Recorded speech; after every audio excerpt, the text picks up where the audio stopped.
Kegiatan pembelajaran jarak jauh sudah kurang lebih 1 tahun diterapkan di Indonesia, terkhusus di ibu kota Jakarta. Awal tahun 2020 Indonesia menghadapi pandemi COVID-19.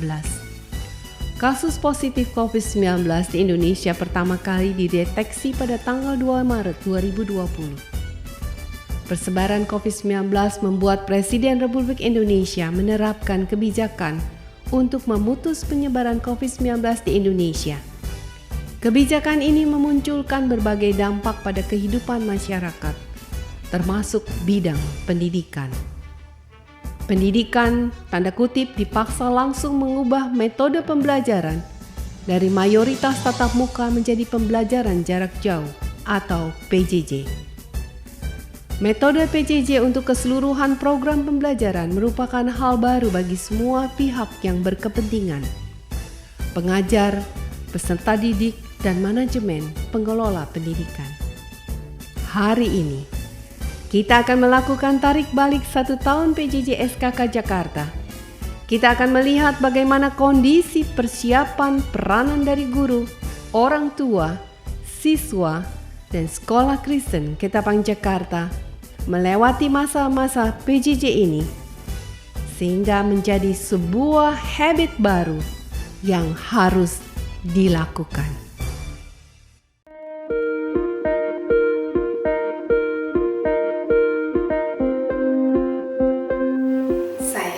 Nama saya Edita Jolanda. Saya mengajar di TK Kristen Ketapang 1. Biasa saya menjumpai anak-anak dengan keceriaan anak-anak. Biasa saya hadapi seperti itu. Tapi masa sekarang kita gak bisa bertemu dengan murid, bertatap muka dengan anak-anak kita. Banyak masalah yang kami hadapi sebagai guru. Menurut saya, bagi saya merasa canggung dengan harus menghadapi komputer, laptop dan sebagainya. Itu buat saya cukup rumit, tapi bersyukur teman-teman saya menolong. Dan saya himbau juga untuk kita semua dalam masa pandemi ini untuk mau terus belajar, mencoba terus untuk belajar agar kita semua semakin maju.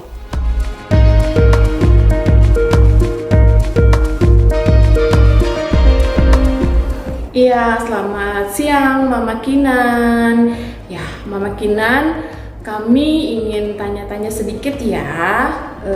Kebetulan kan Kinan saat ini duduk di kelas TKB ya, khususnya TKB 1. Nah Mama, kita mau tanya-tanya ya, mewakili orang tua murid di SKK ya, khususnya KBTK.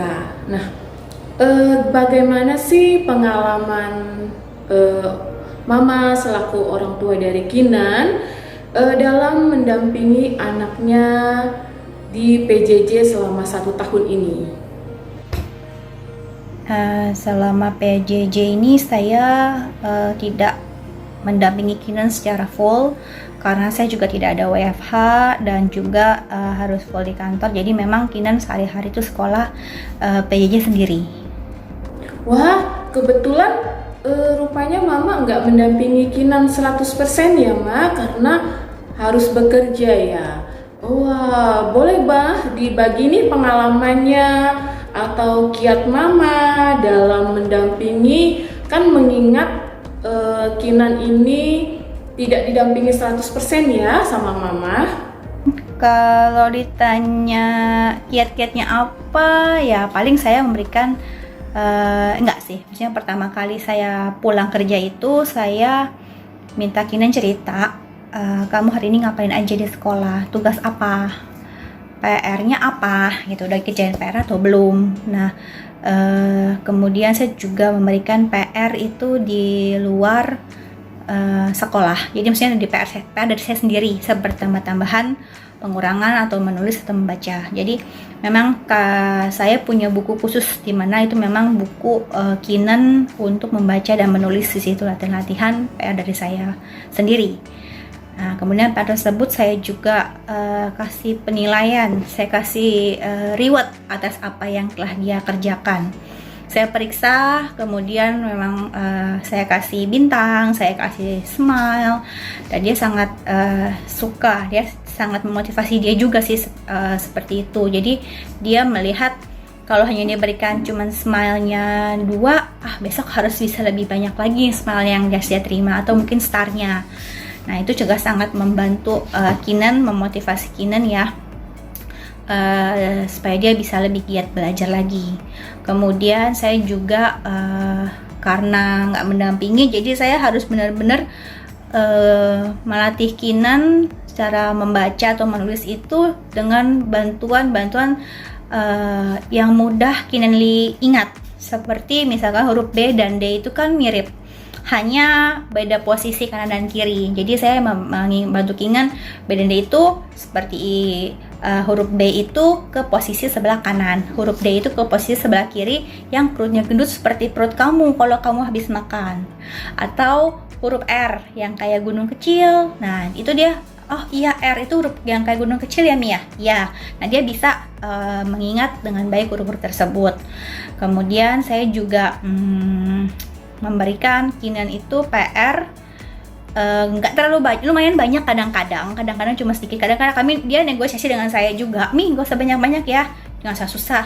Cuman saya bilang sama Kinan, kamu mau pintar tidak, mau lebih cepat ya, bisa baca apa tidak.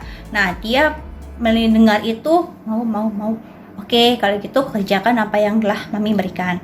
Dan itu cukup berhasil sih, dengan dia cukup udah bisa membaca dan menulis dengan cukup baik saat ini ya. Terima kasih ya Mam buat sharingnya, terima kasih buat pengalamannya, terima kasih buat masukannya pada kesempatan kali ini. Sekali lagi terima kasih dan tetap semangat serta jaga kesehatan ya Mam. Oke, terima kasih. Tuhan berkati. Terima kasih, Tuhan Yesus memberkati.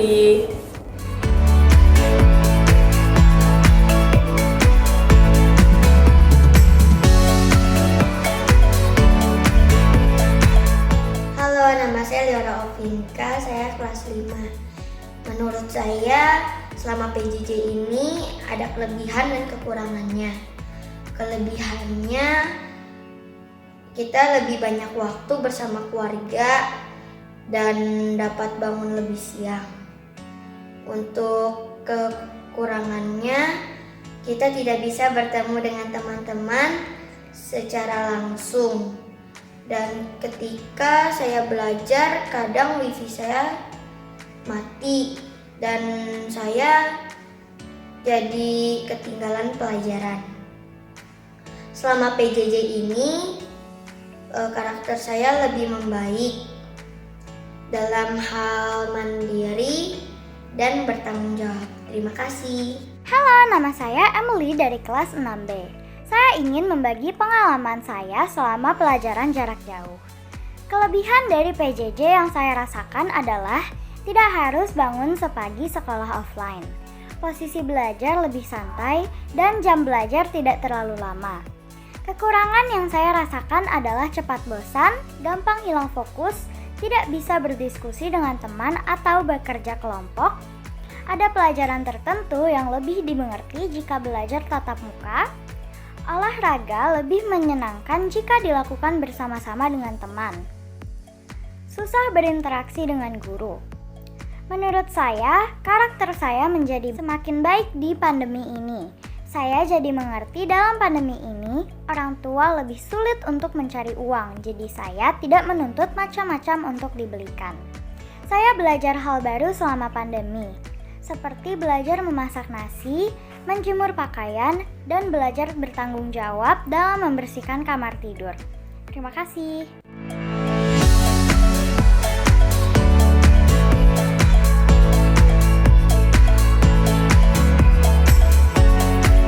Shalom, saya orang tua dari Abraham Farel Limsean. Anak saya bersekolah di SMP Kristen Ketapang 1 Jakarta, siswa kelas 7. Profesi saya adalah seorang usahawan dan seorang ibu rumah tangga biasa. Sebelumnya saya mau ucapkan terima kasih kepada SMP Kristen Ketapang 1 Jakarta atas kesempatan dan waktu yang diberikan kepada saya untuk menjawab pertanyaan-pertanyaan yang diajukan kepada saya. Pengalaman saya selama mendampingi anak kami belajar secara online di rumah lebih banyak sukanya dibandingin dukanya. Sukanya, hubungan kami anak dan orang tua semakin bertambah erat dan dekat. Itu menyenangkan buat saya. Selain itu, saya bisa secara langsung melihat, mengawasi, mengamati perkembangan proses belajar anak kami bersama guru-guru pembimbing dan semua teman-temannya. Dukanya apabila komputernya bermasalah cukup berat atau rusak, tidak bisa ditangani oleh anak saya dan saya tidak bisa membantu memperbaikinya. Itu menyedihkan buat saya. Hal yang bisa saya lakukan hanya memanggil teknisi komputer saja. Dan dilema yang lainnya adalah bagi saya membagi waktu antara ke toko dan mendampingi anak belajar di rumah. Tapi sejauh ini masih bisa ditangani. Hal positif yang kami rasakan selama PJJ ini adalah anak kami mau tidak mau dituntut harus lebih belajar, lebih giat lagi, lebih tanggap, lebih cerdas, dan lebih kreatif lagi dalam menambah wawasan dan pengetahuannya tentang IT. Sehingga anak-anak tidak gaptek dalam mengikuti kemajuan perkembangan zaman. Salah satu contohnya, anak kami diberi tugas sekolah membuat video oleh gurunya menyangkut materi pelajaran yang mereka pelajari. Walaupun dia belum pernah membuat video, bahkan belum bisa sama sekali, tapi dia belajar, mencoba, mencari, dan menelusuri lewat Google bagaimana cara membuat video yang baik melalui aplikasi yang tersedia seperti Power Director, KineMaster, Canva, dan lain-lain. Sehingga dari dia tidak tahu menjadi tahu, dari dia tidak bisa menjadi bisa, dari hal yang baginya tidak biasa kini menjadi hal yang biasa. Semua karena terbiasa. Termasuk kami orang tuanya yang tadinya kami gaptek, tidak bisa, mau tidak mau kami pun harus ikut belajar menambah ilmu pengetahuan. Bagi kami selama PJJ ini telah banyak memberikan hal-hal yang positif dan bermanfaat.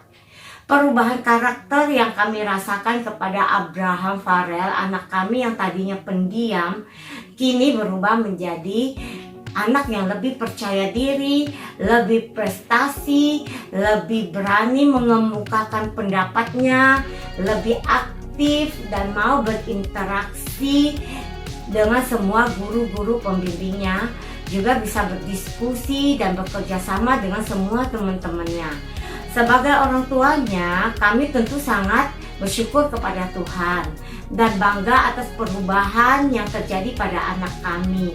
Dan kami sangat berterima kasih kepada semua guru-gurunya yang telah berjuang, bekerja keras, membimbing, mengajar semua anak-anak didiknya di SMP Kristen Ketapang 1 Jakarta ini.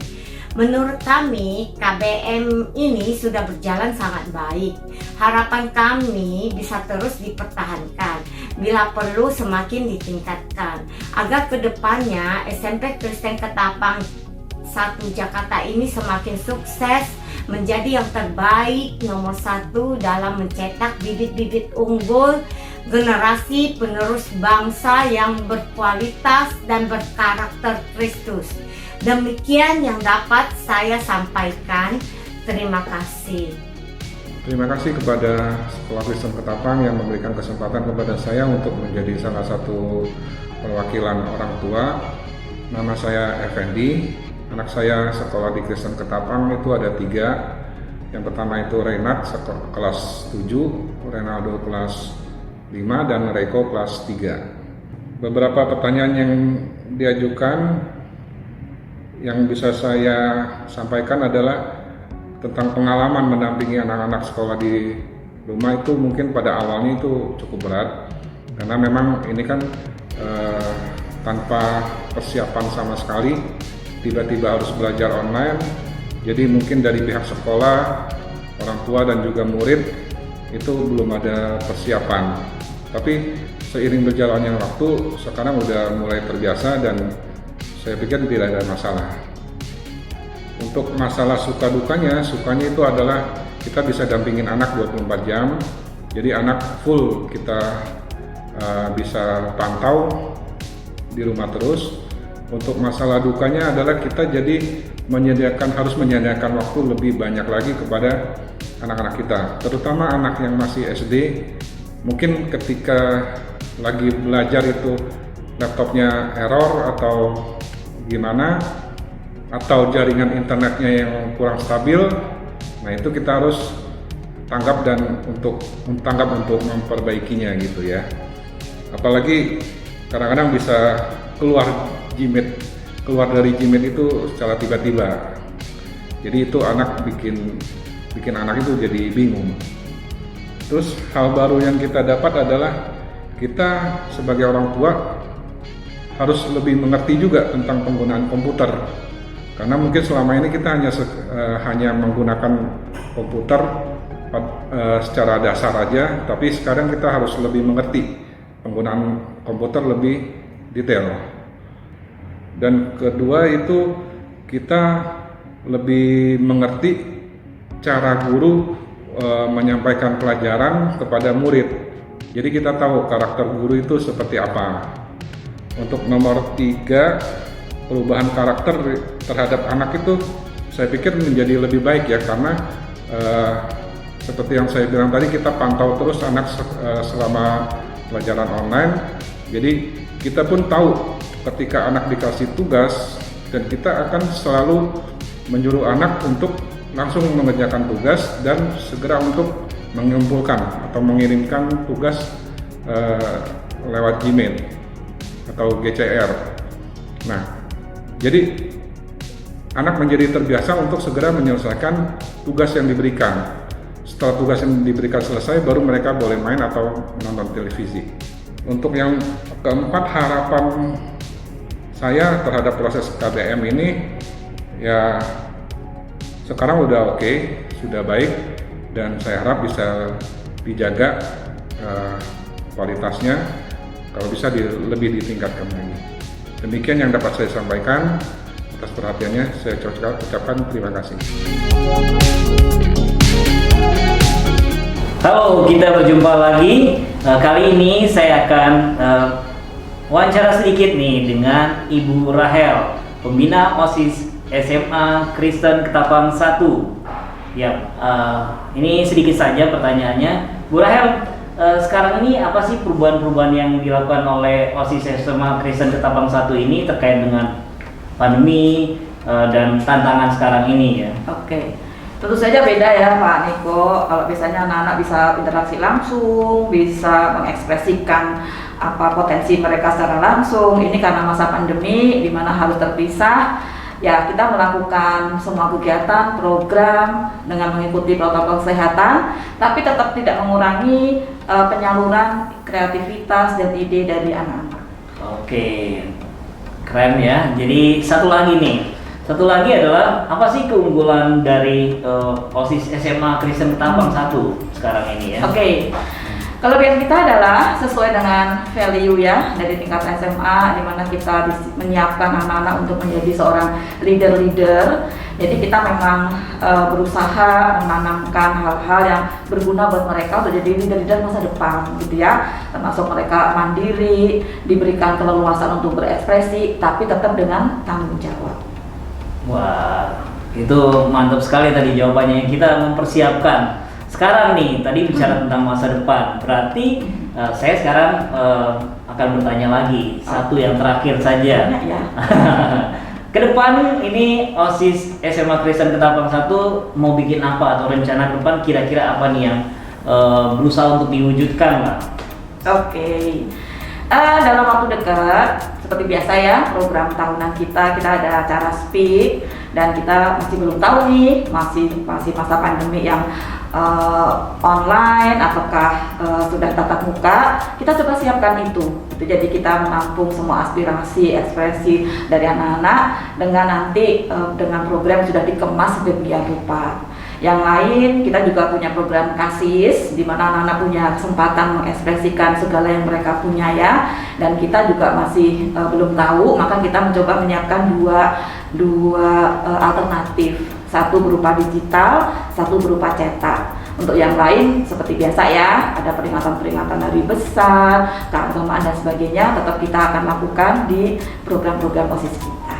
Oke, ini juga keren, kita punya produksi tercetak ya, untuk majalah sekolah. Jadi mungkin ini ya tidak banyak ya, di Jakarta saja mungkin salah satu yang punya. Jadi keunggulan SMA Kristen Ketapang 1 salah satunya di situ juga. Kita bisa belajar jurnalistik mulai sejak di SMA. Oke, sampai jumpa, bertemu kembali lain waktu. Dah.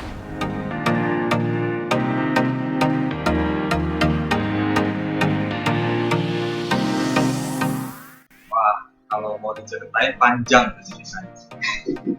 Ya bagi kami atau bagi saya itu merupakan suatu momen proses koordinasi yang terintegrasi dari semua bagian yang ada di SKK. Ya, kita kumpul bareng gitu ya. Lalu kita koordinasi, komunikasi, saling brainstorming gitu ya. Lalu memikirkan banyak hal yang komponen yang kita pikirkan dari kurikulumnya, lalu struktur kurikulumnya, lalu sampai membicarakan juga mengenai jadwal mata pelajaran, lalu tata laksanaannya seperti apa, lalu kalau mau ulangan penilaiannya juga gimana gitu ya. Jadi ya itu kita semua bicarakan dalam waktu yang singkat ya. Karena memang waktu juga yang membuat kita menjadi seperti itu. Fasilitas yang kita pergunakan apa gitu ya, untuk online ini, apa kita pakai aplikasi Google gitu. Ya itu semua kita bicarakan. Lalu bicarakan juga mengenai gurunya, kesiapan mereka gitu ya. Lalu kalau guru yang belum siap gimana? Ya kita berarti harus melatihkan secara instan juga. Lalu untuk fasilitas atau perangkat yang dipergunakan, guru bagaimana? Kalau yang nggak punya laptop seperti apa? Ya, itu juga kita saling bicarakan. Dan juga kita juga pikirkan juga untuk sosialisasinya kepada orang tua. Ya, mahasiswa, lalu perangkatnya bagaimana gitu ya. Ya itu kita semua pikirkan. Sampai kita juga memberikan angket kepada orang tua supaya bisa berjalan dengan kondisi online. Ya, itu yang kita coba kerjakan di dalam waktu yang singkat.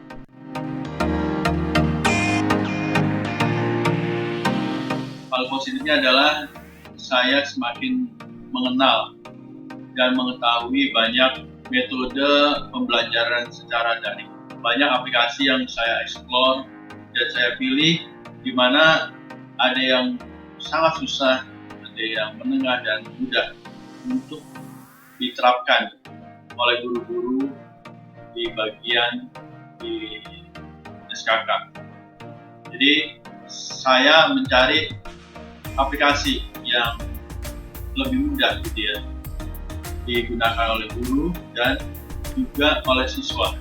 Saya mengucap syukur guru-guru SKK itu waktu kondisi yang memang seperti itu, ya mereka jadi terpacu, termotivasi gitu ya untuk belajar. Di kami di bagian pendidikan sini gitu ya, itu setiap hari ya pasti akan mendapatkan telepon atau SMS gitu ya, bertanya ya seputar teknologi informasi gitu ya. Mereka kesulitan ini, ya kita langsung kasih troubleshoot-nya gitu ya. Peningkatan kemampuan ini sedemikian pesatnya gitu ya, sampai saya sih melihat bahkan ada guru-guru yang secara individu itu belajar sendiri gitu ya. Oh mungkin karena memang pas lagi ini juga banyak juga dari media-media sosial yang menawarkan, ayo mari ikut gunakan aplikasi ini, ya mereka belajar juga dari situ.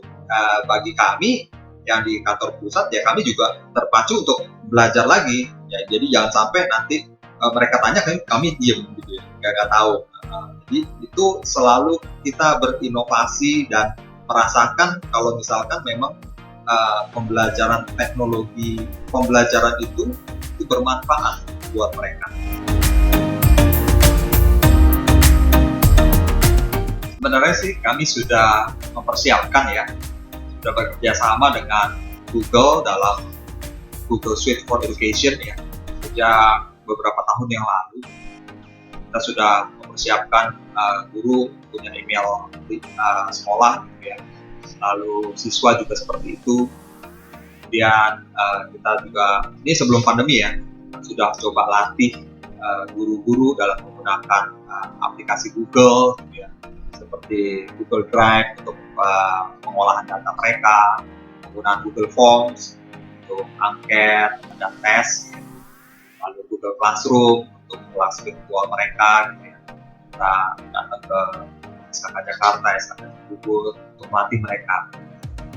Nah, kalau saya coba flashback ke belakang, ya saya sih merasa itu semua adalah rencana Tuhan ya, pas banget gitu ya. Jadi sudah kita perkenalkan gitu, pas pandemi, ya kepikir cuma satu, kita gunakan aplikasi Google ya untuk pembelajaran online. Ya.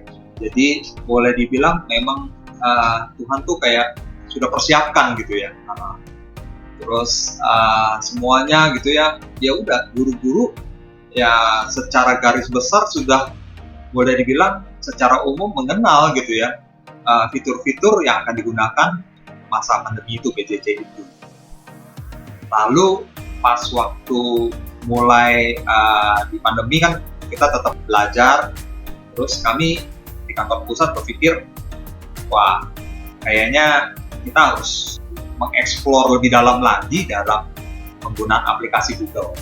Untuk itu kita berpikir, wah yuk kita belajar. Jadi kami mencari beberapa orang guru, ya rekan-rekan guru yang kami pikir cukup mumpuni dalam pengetahuan dan mengerti dalam aplikasi Google gitu ya. Terus kita coba belajar sama-sama. Kebetulan Google ada membuka bootcamp untuk belajar Google Certified Educator level 1 gitu. Terus ya udah kami sama-sama belajar di sana. Dan puji Tuhan kami lewat gitu ya, sudah pas di examnya ya. Terus kita coba kembali untuk level 2. Dan memang benar Tuhan itu memberikan anugerahnya dan ya kita semua sama-sama lewat di level 2. Nah setelah itu ya tidak sampai di situ. Ya, karena kita sudah belajar, kita ya sama-sama sekarang yuk kita sama-sama latih guru-guru kita yuk.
Kondisi PJJ dapat dilalui karena adanya kerjasama yang baik antara pihak sekolah dan orang tua, serta anak-anak yang masih memiliki kerinduan ingin menuntut ilmu.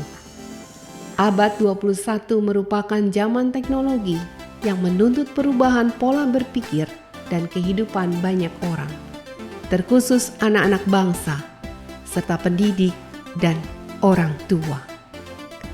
Ditambah kondisi khusus seperti COVID-19 ini, memberikan kepada kita arti penting kerjasama dan mengupdate pengetahuan teknologi kita semua.